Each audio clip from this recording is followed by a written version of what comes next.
नमस्कार दोस्तों, स्वागत है आपका हमारे YouTube चैनल जरधारी क्लासेस में।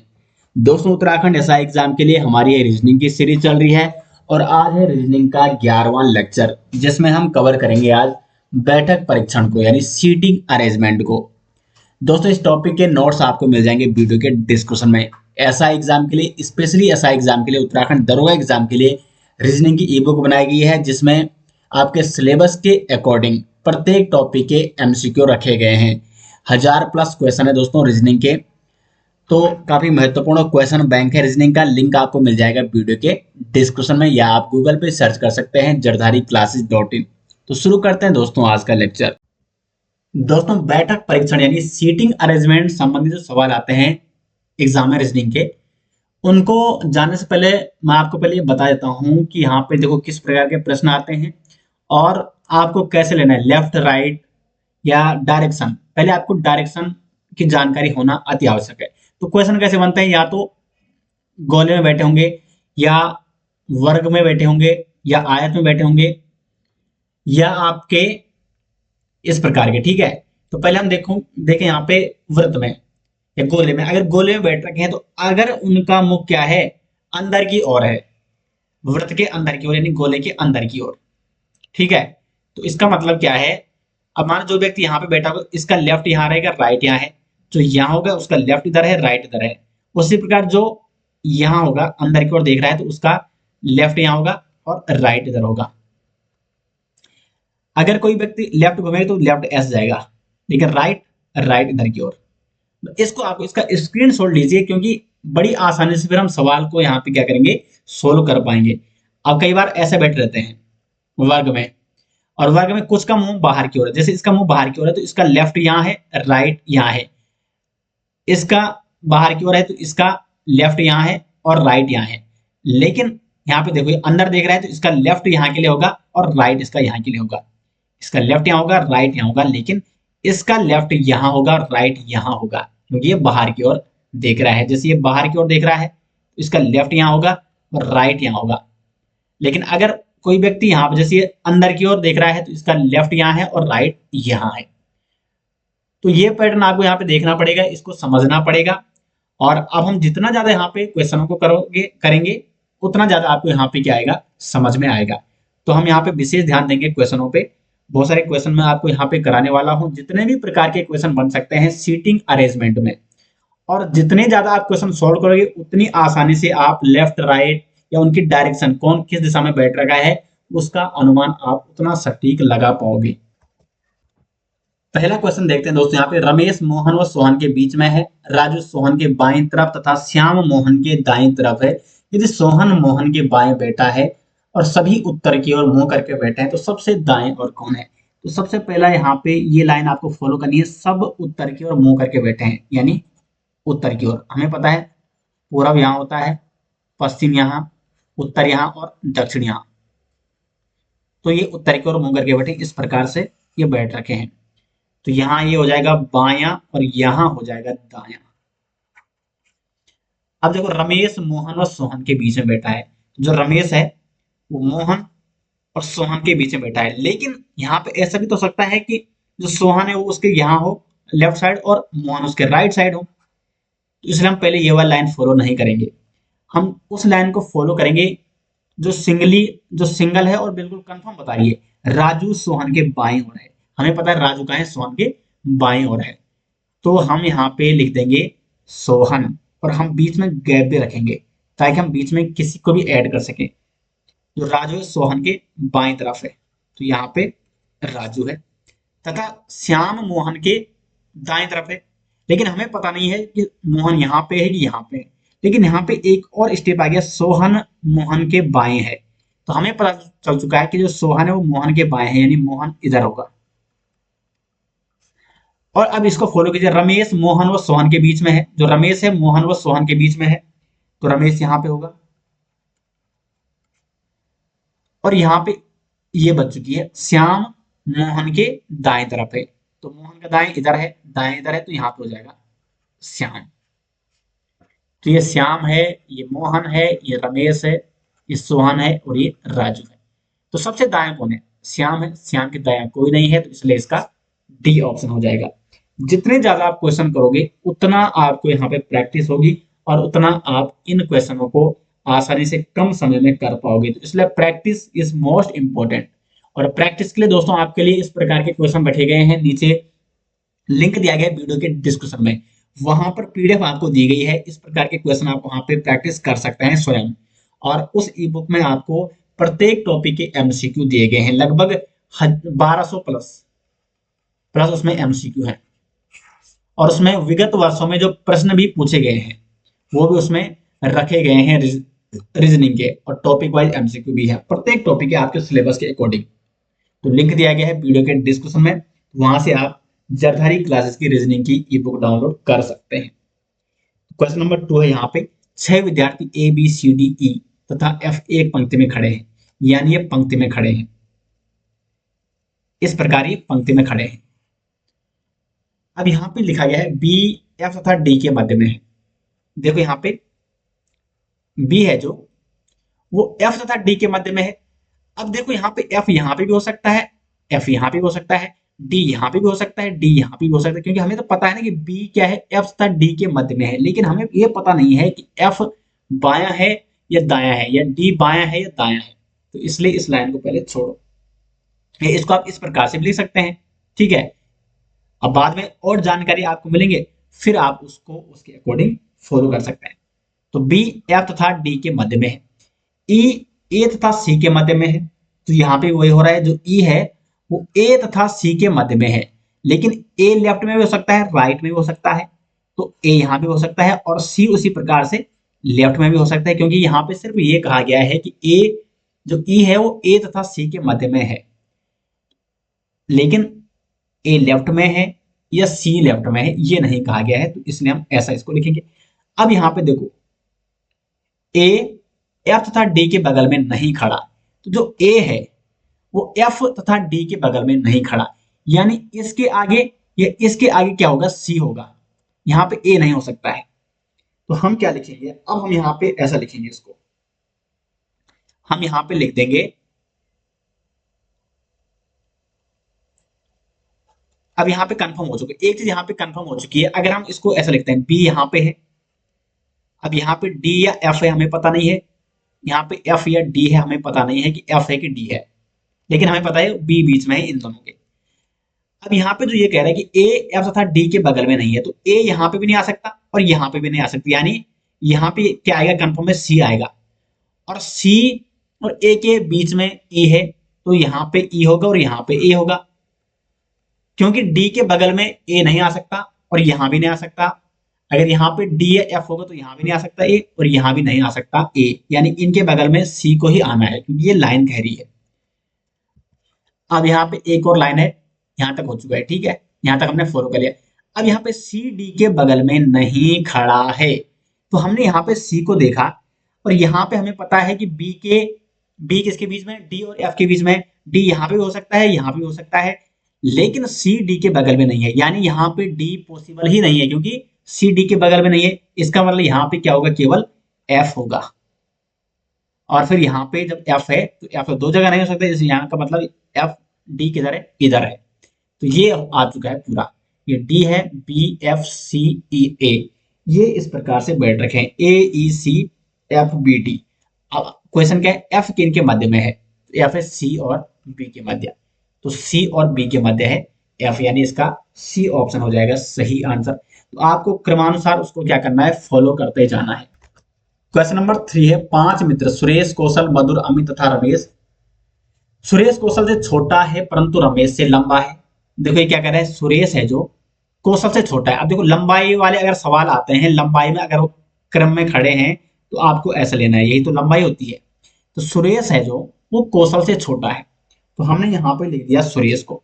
आपको गैप रखना है बीच में, जिसमें 2 या 3 और आ सके, ठीक है। सुरेश क्या है, कौशल से छोटा है, तो कौशल यहाँ पे हो सकता है,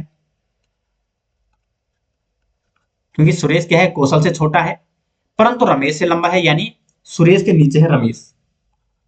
अभी बीच में कोई और भी आ सकते हैं, ठीक है। तो सुरेश क्या है, हमें पता चल चुका है, कौशल से छोटा है और रमेश से लंबा है, तो ये वाली लाइन फॉलो कर ली हमने। मधुर इन सब में सबसे लंबा, यानी मधुर सबसे ऊपर आ जाएगा क्योंकि ये सबसे लंबा है। मधुर इन सब में सबसे लंबा है, ये वाली लाइन भी फॉलो हो चुकी है। अमित कौशल से छोटा है। अब देखो अमित कौशल से छोटा यानी कौशल के नीचे आएगा अमित, लेकिन यहाँ पे आ सकता है, इसके नीचे भी आ सकता है, वो रमेश से भी छोटा हो सकता है क्योंकि ये सारे कौशल के नीचे हैं। लेकिन अभी और यहाँ पे हमें पढ़ना पड़ेगा, अमित कौशल से छोटा है परंतु सुरेश से लंबा है। तो सुरेश से ऊपर होगा अमित और कौशल से नीचे होगा, यानी यहाँ पे हो जाएगा अमित। अमित, तो यदि वे उनकी ऊंचाई के अनुसार खड़े हैं तो उनमें कौन सबसे छोटा है? तो यहाँ पे देखिए इनका क्रम हो गया, सबसे लंबा मधुर है, फिर कौशल, अमित, सुरेश और सबसे छोटा है रमेश। तो यहाँ पे रमेश हो जाएगा ये सही आंसर। क्वेश्चन नंबर 3 का बी हो जाएगा। क्वेश्चन नंबर 4 की ओर देखो। 5 लड़के एक पंक्ति में दक्षिण की ओर मुंह करके खड़े हैं। अब देखो ये होता है पूरब, ईस्ट, ये होता है वेस्ट यानी पश्चिम, ये होता है नॉर्थ, ये होता है साउथ, यानी वो इस प्रकार से खड़े हैं यहाँ की ओर। अब जब ये साउथ की ओर खड़े हैं तो इनका बायां होगा इधर और दायां होगा इधर, ठीक है। ये मैं आपको कई बार बता भी चुका हूं। तो ये दक्षिण की ओर मुंह करके खड़े हैं। आनंद रामू के तुरंत दाएं ओर है। आनंद है जो वो रामू के तुरंत दाएं ओर है। सपोज रामू यहाँ पे है, रामू कहाँ पे है? यहाँ पे है, और आनंद उसके तुरंत दाएं ओर है। तो दाएं इसका इधर है ना, दाया, तो आनंद यहाँ पे होगा तुरंत दाएं ओर, यानी रामू जस्ट उसके दाएं ओर बैठा है, तो आनंद यहाँ पे होगा, आनंद रामू के तुरंत दाएं ओर है। चंदन रामू तथा सोहन के मध्य है। अब देखो जो चंदन है वो रामू तथा सोहन के मध्य है। बाबू के तुरंत मध्य है, लेकिन बाबू के तुरंत दाएं ओर कोई नहीं है। अब देखो बाबू के तुरंत दाएं ओर कोई नहीं है, यहाँ पे हमें एक और चीज पता चल चुकी है। देखो हम पहले इस लाइन को छोड़ते हैं, यहाँ पे बाबू के तुरंत दाएं ओर कोई नहीं है, तो सबसे दाएं तो यहाँ है ना, तो इसका मतलब बाबू सबसे दायां है, क्योंकि दाएं के बाद कोई नहीं है, तो बाबू सबसे दायां है यहाँ पे। और यहाँ पे चंदन राम तथा सोहन के मध्य है, तो चंदन इस साइड नहीं हो सकता है, क्योंकि राम और सोहन के बगल में होना है, तो चंदन को यहाँ पे होना पड़ेगा और सोहन हो गई यहाँ पे। तो फिर आ गया चंदन राम और सोहन के मध्य, क्योंकि इस साइड तो उसके जस्ट बगल में आनंद है और सबसे अंत में बाबू है। तो ये इस प्रकार से इस पैटर्न में ये बैठे हुए हैं। अब हमें बताना है कि पंक्ति के बिल्कुल मध्य में कौन है। तो दो ये हो गए, दो ये हो गए, मध्य में कौन है? रामू। तो यहाँ पे इसका डी ऑप्शन आ जाएगा सही आंसर। अब क्वेश्चन नंबर 5 देखो आप, यहाँ पे 6 व्यक्ति P Q R S T U एक वृत्ताकार घेरे में है। मोस्टली एग्जाम में क्वेश्चन इसी प्रकार के आते हैं, सीटिंग अरेंजमेंट संबंधी, वृत्ताकार घेरे में, ठीक है। और परस्पर ये सम्मुख बैठे हैं, यानी एक दूसरे के सामने बैठे हैं अंदर की, और इन्होंने मुख कर रखा है, तभी तो एक दूसरे के सामने बैठे होंगे। तो ये है, और ये 6 व्यक्ति हैं, ठीक है। तो दो यहाँ पे ऐसे बैठे होंगे, दो यहाँ पे ऐसे में, और दो यहाँ पे ऐसे में। पी क्यू के सामने बैठा है, तो जो मानो सपोज यहाँ पे क्या है, पी है, तो ये क्यू के सामने बैठा है, एक दूसरे क्या है, सामने बैठे हैं। क्यू टी के दाहिने ओर है, तो क्यू क्या है, टी के दाहिने ओर, टी यहाँ पे होगा फिर, क्योंकि टी का राइट इधर है, और आर के बाएं ओर है, आर का लेफ्ट है ना इधर, जो क्यू है वो टी के राइट साइड है और आर के लेफ्ट है। उसी प्रकार पी यू के बाएं ओर है, तो जो पी है वो यू के बाएं ओर है, तो यू यहाँ पे होगा और एस यहाँ पे होगा। यू का लेफ्ट ये है और एस का राइट ये है, तो पी यू के बाएं है, लेफ्ट है, और एस के राइट यानी दाएं है। आर के विपरीत कौन होगा? आर कहाँ पे? यहाँ पे इधर की ओर मुंह करके बैठा है, तो आर के विपरीत है यू, यानी इसका ए ऑप्शन हो जाएगा सही आंसर। तो इतनी जल्दी ये क्वेश्चन सोल्व हो गया क्योंकि हमने प्रॉपर यहाँ पे पैटर्न को फॉलो करते हुए स्टेप बाय स्टेप इसको सोल्व करने का प्रयास किया। इसी प्रकार के भी हम बहुत सारे क्वेश्चन यहाँ पे करने वाले हैं। क्वेश्चन नंबर 6 देखिए आप, ए बी सी डी ई व एफ एक वृत्त में केंद्र की तरफ मुंह करके बैठे हैं। आपको पहला स्टेप क्या है? वृत्त बना देना है। कितने हैं? 1 2 3 4 5 6, ये 6 है। तो यहाँ पे ये वृत्त बन गया हमारा, ठीक है। ई डी के बाईं ओर बैठा है, ई क्या है, डी के बाएं और बैठा है। तो सपोज यहाँ पे क्या है, डी बैठा है, तो यहाँ पे ई है जो डी के बाएं और है, तो ई कहाँ होगा, इधर होगा कहीं। आपको बीच में स्पेस पे रखना है, ठीक है, कि यहाँ पे आप किसी और को भी एडजस्ट कर सको अगर कंडीशन वैसे मिली तो। ई डी के बाएं और बैठा है, सी ए व बी के बीच में है। इसको अभी रहने दीजिए क्योंकि ये हमें पता नहीं है, सी यहाँ है, पता नहीं कहाँ है। हमें डी और ई से संबंधी कोई और कंडीशन मिल रही है क्या? एफ ई व ए के बीच में ये मिल रही है, क्योंकि इसमें ई है और ई हमें पता है यहाँ पे डी के बाएं ओर। तो एफ ई व ए के बीच में है, तो जो एफ है वो ई और ए के बीच में है। तो एफ इधर तो नहीं हो सकता है एफ, क्योंकि यहाँ पे ई के दाएं क्या है, डी है। तो एफ होगा यहाँ पे और फिर यहाँ पे ए होगा। तो एफ क्या है, ई और ए के बीच में बैठा है। अब हमें एफ ए का पता चल चुका है, तो ए वाली कंडीशन ये भी है, सी ए व बी के बीच में है। तो सी इधर तो कहीं हो नहीं सकता है, क्योंकि ए के बगल में यहाँ एफ है, ई है, तो सी होगा इधर और बी होगा इधर फिर, क्योंकि सी क्या है, ए और बी के बीच में है, तो जो सी है वो ए और बी के बीच में है। तो ये हो गया इन 6 लोगों का क्या, सीटिंग अरेंजमेंट। वृत्ताकार केंद्र की ओर इन्होंने मुख कर रखा है सबने, और ये इस प्रकार से क्या हो रखे हैं, बैठ रखे हैं। अब प्रश्न पूछ रहा है कि एकदम सी के एकदम दाएं ओर कौन है, तो सी कहाँ है, ये है। अब सी इधर की ओर बैठा है, तो इसका राइट होगा इधर और लेफ्ट होगा इधर। तो सी के एकदम दाएं ओर कौन बैठा है, तो सी के एकदम दाएं ए, यानी इसका ए हो जाएगा सही आंसर। अब यहाँ पे देखो प्रश्न संख्या 7 से 9 तक हमें यहाँ पे दिया गया है जानकारी, इसके माध्यम से हमें सीटिंग अरेंजमेंट यहाँ पे दिखाना है, यहाँ पे शो करना है, और उसके आधार पर हमें क्वेश्चन नंबर 7 से लेकर 9 तक के आंसर देने हैं, 7, 8, 9।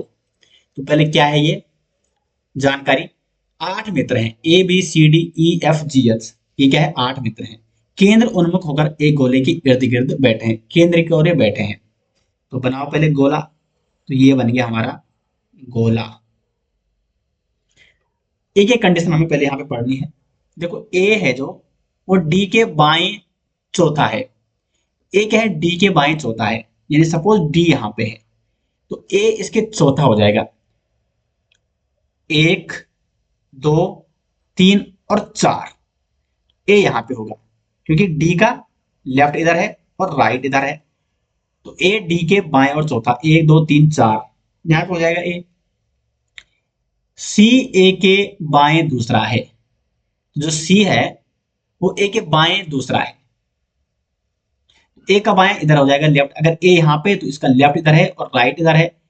तो सी ए के बाएं दूसरा है, 1, 2, तो सी ए के बाएं 1, 2 दूसरा है, ठीक है। अब ई डी और ए का निकटतम पड़ोसी नहीं है। अब यहाँ पे देखो जो ई है वो डी एंड ए का निकटतम पड़ोसी नहीं है, निकट नहीं। तो ए का निकटतम पड़ोसी यहाँ पे होगा, लेकिन यहाँ पे ई नहीं हो सकता है। उसी प्रकार डी के निकटतम पड़ोसी एक यहाँ पे होगा, एक यहाँ पे भी होगा, क्योंकि टोटली 8 है। तो यहाँ पे भी नहीं हो सकता, यहाँ पे भी नहीं हो सकता, या तो यहाँ पे होगा ई या तो यहाँ पे होगा, लेकिन यहाँ पे पहले सी है, यानी ई यहाँ पे हो जाएगा, ठीक है। यहाँ पे टोटल कितने हो रहे, 1, 2, 3, 4, 5, 6, 7 ना, एक और यहाँ पे होगा, हाँ ये तो है 8, ठीक है, टोटली 8 लोग हैं। यहां तक हमें पता चल चुका है। अब है एच बी के बाएं दूसरा है। अब देखो हमें ना एच का यहाँ पे कहीं डायरेक्शन दिख रही है, न हमें बी का सीट यहाँ पे दिख रही कहीं कि बी कहाँ पे बैठा है। तो इसको हम फिलहाल इस लाइन को छोड़ो, हम देखते हैं कि ए सी डी ई किस पे है। तो इसके पास है ए, बी ए और ई का निकटतम पड़ोसी नहीं है, तो बी है जो वो ए एंड ई का पड़ोसी नहीं है, बी, ठीक है। तो बी यहाँ पे भी नहीं हो सकता है, यहाँ पे भी नहीं हो सकता है, और यहाँ पे भी नहीं हो सकता है, क्योंकि ये ए और ई का पड़ोसी नहीं है। अब बी या तो यहाँ पे होगा या तो यहाँ पे होगा, ठीक है। तो बी ए और नहीं, यहाँ पे भी नहीं हो सकता क्योंकि यहाँ तो ए का पड़ोसी हो जाएगा ना, यहाँ पे होगा केवल बी, तो बी यहाँ पे होगा। अब हमारे पास बी मिल गया है तो हमें एच की जानकारी हो जाएगी। एच बी के बाएं और दूसरा है, तो बी का लेफ्ट इधर है, तो बाएं और दूसरा एक दो, तो यहाँ पे हो जाएगा एच। अब क्या बचा लास्ट लाइन, जी एफ के बाएं और दूसरा है, तो हमें केवल एक यहाँ पे स्पेस है, यहाँ पे स्पेस है। अब यहाँ पे जी हो सकता है, यहाँ पे एफ हो सकता है, यहाँ पे एफ, यहाँ पे जी, तो वो इससे पता चल जाएगा जी एफ के बाएं है। अगर एफ यहाँ होगा तो एफ का लेफ्ट, जी यहाँ पे कहीं स्पेस नहीं बच रहा है, यानी यहाँ पे हो जाएगा आपका एफ, और एफ के लेफ्ट यानी यहाँ पे आ जाएगा जी। तो पूरा हमने सीटिंग अरेंजमेंट यहाँ पे बिठा दिया है। अब आप कोई भी सवाल इससे संबंधित जितने भी सवाल बन सकते हैं वो आप कर सकते हैं। A G C B D H E F, पूरे 8 ये जो दोस्त हैं ये केंद्र की ओर उन्मुख करके इस प्रकार बैठे हैं। अब देखो क्वेश्चन, किस समूह में पहला व्यक्ति दूसरे और तीसरे व्यक्ति के ठीक बीच में बैठा है? जी सी और बी के मध्य है, जी यहाँ पे सी और ए के मध्य, ये भी नहीं होगा। ए डी और एफ के मध्य, तो ए तो एफ और जी के मध्य है, ये भी नहीं होगा। बी सी और जी के मध्य, बी है जो सी और डी के मध्य है, ये नहीं होगा। एच डी और ई के मध्य, एच है जो डी और ई के मध्य है, तो इसका ये हो जाएगा सही आंसर। क्वेश्चन नंबर 8,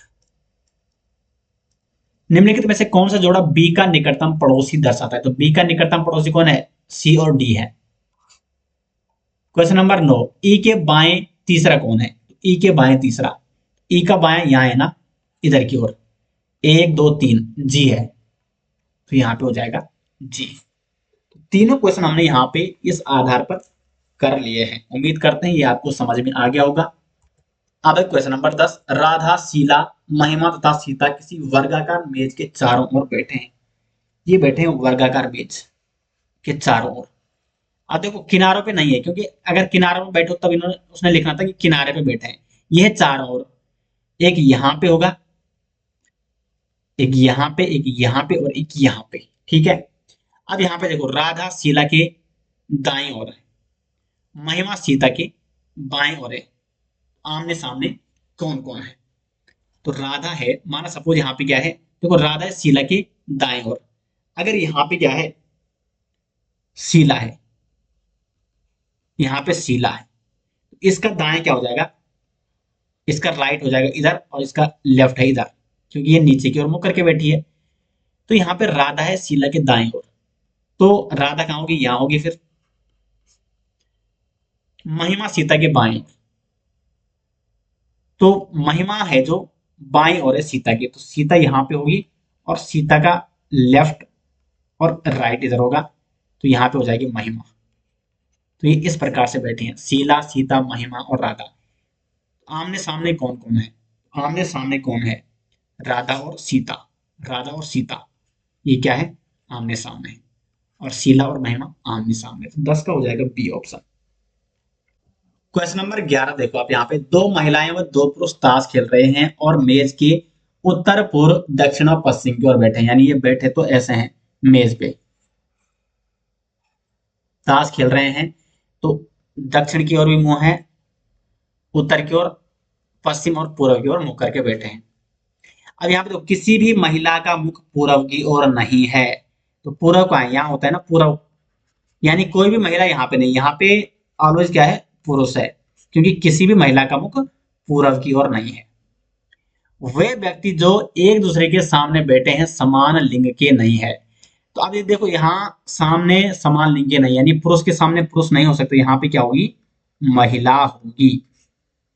एक पुरुष का मुख दक्षिण की ओर है, तो दक्षिण की ओर है मुख, यानी एक पुरुष यहाँ पे बैठा होगा। तो महिलाओं का मुख किन दिशाओं में? अब यहाँ पे पुरुष है तो यहाँ पे भी क्या होगी, फिर महिला होगी। ये समान लिंग के एक दूसरे के विपरीत नहीं है।